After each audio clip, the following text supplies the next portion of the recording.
Here's another video about mast differences, hydrofoil, kitefoil mast differences. We can see two aluminium masts on this side, a liquid force mast around 90 centimeters and then RL boards.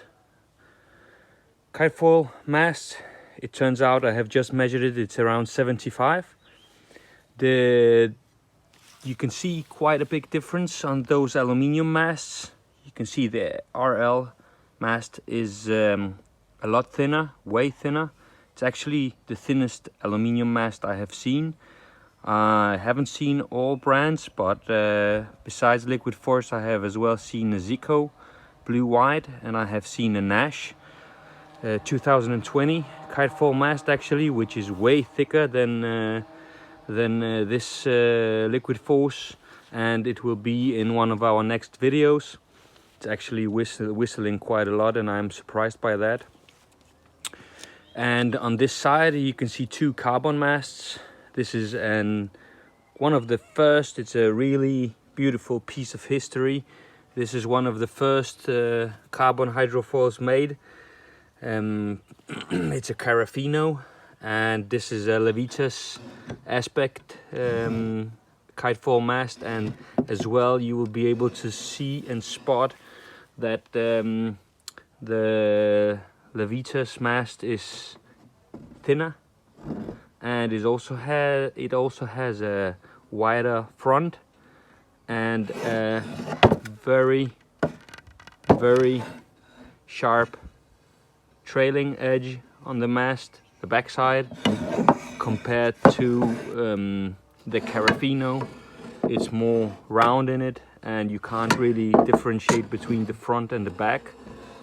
A good masts, but surely once you get the better you want and you want more performance out of the mast, you need to move over to more specific to another manufacturer and one of the newest brands on the market, and one of the mid to high-end kitefoil masts, the Levitas. Definitely, as you see on all masts, they have a base plate mount, and I'm a fan of it because there's a lot of torsion on the channels and on the mount to the board, compared to the turtle box that I'm not a big fan of, because the turtle box might get loose over time especially if you hit some sand. And yeah, another difference is how the masts are mounted. As you can see on those aluminium masts, they are mounted with two bolts at the bottom. Some masts, like I know the Moses is as well mounted that way.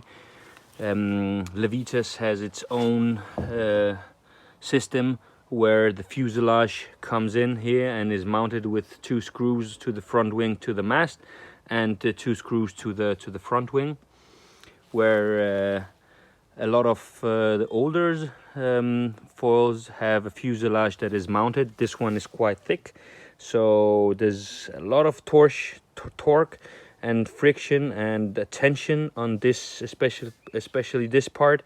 And on this one there's nothing happening, but I have a spots 2 that already has been repaired once. Yeah, I hope you like our videos, and the next one will follow soon. Stay tuned.